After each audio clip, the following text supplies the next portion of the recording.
কখনো কি চিংড়ি মাছ দিয়ে কাঁঠালের তরকারি খেয়েছেন? আসসালামু আলাইকুম।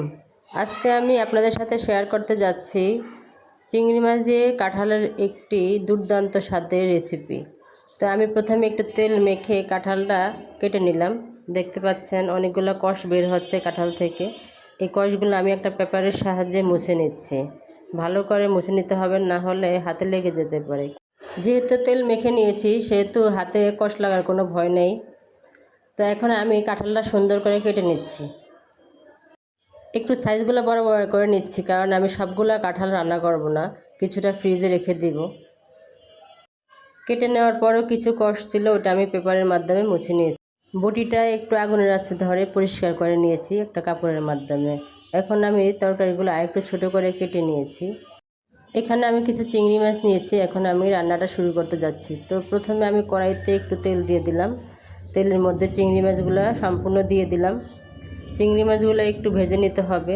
আমি দিয়ে দিলাম একটু হলুদ, তারপরে দিয়ে দিলাম একটু লবণ। 2 মিনিট এভাবে ভালো করে ভেজে নিলাম মাছটা। তারপরে আমি যখন মাছটা ভাজা ভাজা হয়ে আসলো, এখন আমি দিয়ে দিলাম একটু মরিচের গুঁড়ো।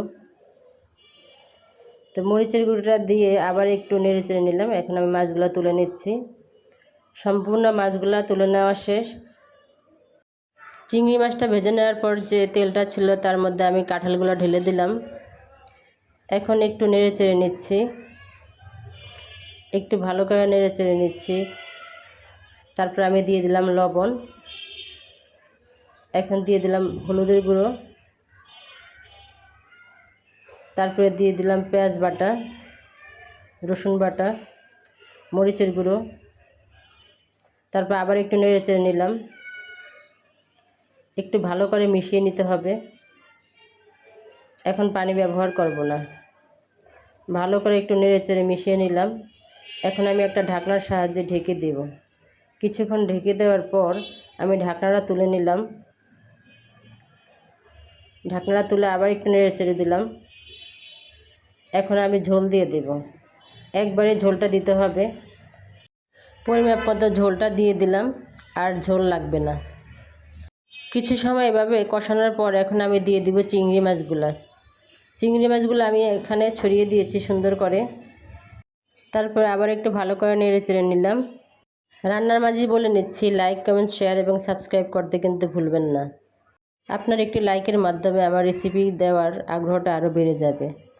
এখন আমি ছড়িয়ে দিচ্ছি কেটে রাখা কাঁচামরিচ এবং দিয়ে দিচ্ছি ধনিয়া পাতা। যে কালারটা আলহামদুলিল্লাহ কত সুন্দর আসছে। আমার রান্নাটা একেবারে শেষ পর্যায়ে। দিয়ে দিচ্ছি একটু জিরার গুঁড়ো। ফাইনালি আমার রান্নাটা একদম কমপ্লিট। আমি একটা বাটিতে এখন ঢেলে নিচ্ছি। এই তরকারিটা আপনারা গরম গরম থাকা অবস্থায় গরম ভাতের সাথে খাবেন, অসাধারণ লাগবে। এটা অনেকে এঁচোড় তরকারি বলে, কিন্তু আমাদের গ্রামে এটাকে কাঁঠালের তরকারি বলা হয়। অনেকে বিভিন্ন ধরনের ডাল দিয়ে রান্না করে, শুধু ডাল দেয়, মাংস বা মাছ দেয় না। তো কাঁঠালের রেসিপিটি যদি আপনাদের ভালো লাগে তাহলে পাশে থাকবেন। ভালো থাকবেন। আল্লাহ হাফেজ।